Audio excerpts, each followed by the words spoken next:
He then continues and he says, وَمَعْلُومٌ أَنَّ الْمَحْبُوبَاتِ لَا تُنَالُ غَالِبًا إِلَّا بِاحْتِمَالِ الْمَكْرُوحَاتِ. This is a point that I mentioned earlier about sacrifice. Ibn Taymiyyah says, it is known that beloved things are not acquired, generally speaking, overwhelmingly, except by having to bear things that you don't like. Right? So here, this is a general principle. In fact, it even applies to everybody. It applies to the non-Muslim, applies to everybody. Right? This is a general principle, that things that you love can only be acquired by bearing hardships, by bearing things that you dislike, by bearing, things that you dislike. And Shaykh al-Fawzan comments upon this and he says, that which is beloved to you from the things that you like doesn't come just like that. You have to bear some hardship, and this applies to all things, but the greatest of those things is paradise. Right? So we can speak about the world. We know the world, you want to make money, you have to make some effort, you have to go through some hardships. You want to earn a living or get a job, you have to go through some hardships. Right? So this applies to everything, and it applies universally to everybody. But the greatest thing that a person can seek is paradise. And so does it make any sense that all of these worldly things, we know that you have to make sacrifices, that you have to bear hardships, and then when it comes to the greatest thing, which is paradise, you think you're just going to walk in and wake up and just slip and fall into paradise? No. Obviously there's going to be makruhat, there's going to be things that you dislike. And so Shaykh al-Fawzan says here, فَالْجَنَّةُ مَحْبُوبَةٌ, paradise is beloved, but it's not acquired except by بتحمل المشاق والعمل الصالح والجهاد في سبيل الله والإنفاق والأعمال الصالحة. It's not acquired except by difficulty, hardship, righteous deeds, striving in the path of Allah, spending, doing righteous deeds. Right? So فالمحبوب لا ينال إلا بتحمل المكاره. The beloved thing is not acquired except by bearing hardships and difficulties. And that's why we come to the hadith of the Messenger of Allah ﷺ, where he said, حُفَّتِ الْجَنَّةِ بِالْمَكَارِحِ وَحُفَّتِ النَّارِ بِالشَّهَوَاتِ. Paradise is surrounded by all the disliked, hated things. It's surrounded by all the disliked, things. And hellfire is surrounded by all of the desires. It's surrounded, right? So this shows like the attraction. A person is naturally attracted to the shahawat.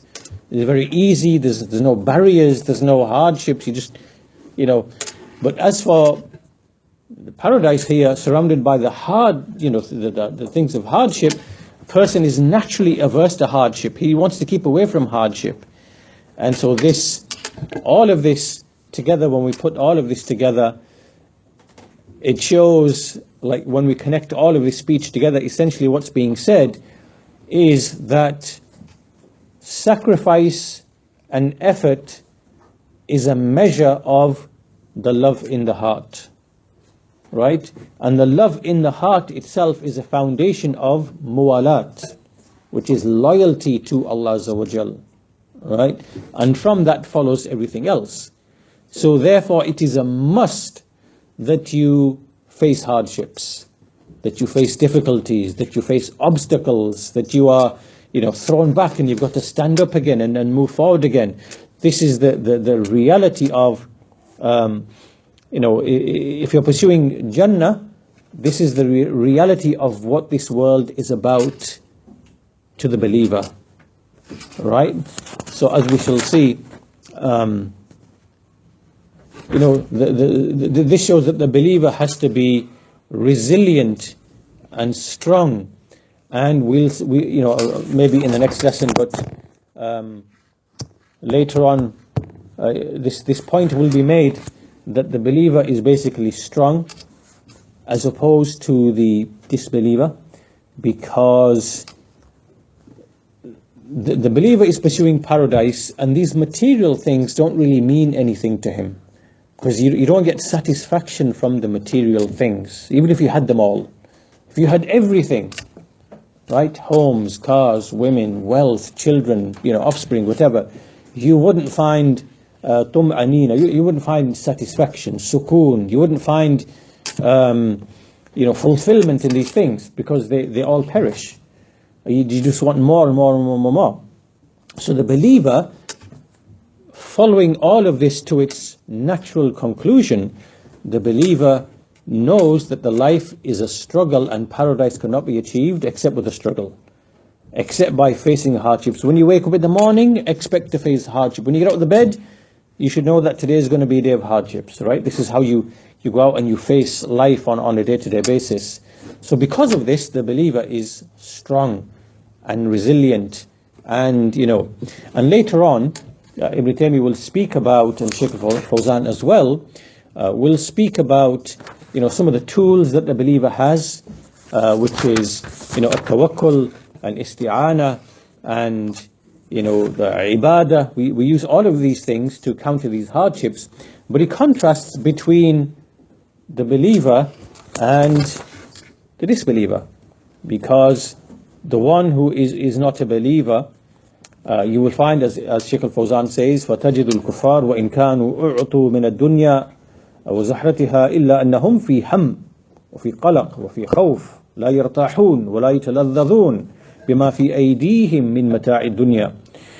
We find that they even if they are given everything from the world, and its glitter and its the flowers and everything else, they're always in anxiety, anxious, stressed, and they are disturbed and fear, and they're not able to truly taste the pleasure of the things that they've been given, right? Because they don't really have any true satisfaction, because that comes in the dhikr of Allah Azza wa Jal, and in striving to please Him. So because of that, examples of this. We can clearly see this from our own experience, that first of all, we know generally that suicides and people who kill themselves, it's greatest among the people of atheism.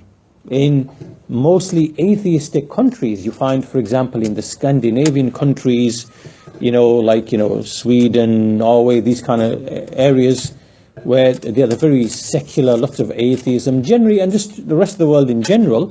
China, for example, whatever, Japan, for example, that's where the suicides are the greatest, right? Because they can't handle life. There's nothing after life. There's nothing to strive for, right? And what happens is, one day these people wake up and it really hits them to think, wait a minute, there's nothing after this, and my life is just there's no meaning in my life. What on earth am I doing? Waking up every morning, going through all of this toil and struggle and effort and all the stresses of life, with financial difficulties and problems with the wife and problems with the children. So what on earth am I doing? What's the purpose behind it? No, nothing, right? The realization hits them that there's absolutely no meaning to your life.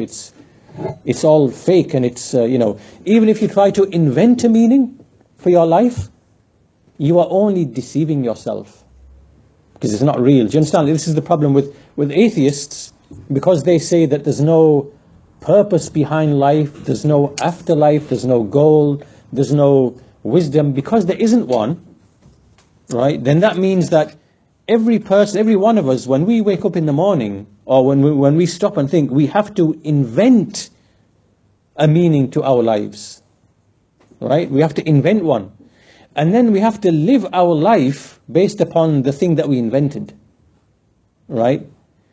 So this can only go on so long, till one day you realize, hold on a minute, the Big Bang came, there's everything's random, and there's no purpose, no wisdom, and it's all just materialism, and basically there's nothing after life, and I've just got a miserable life, and I'm just trying to invent a purpose for me to continue living my life, but that purpose is pure invention.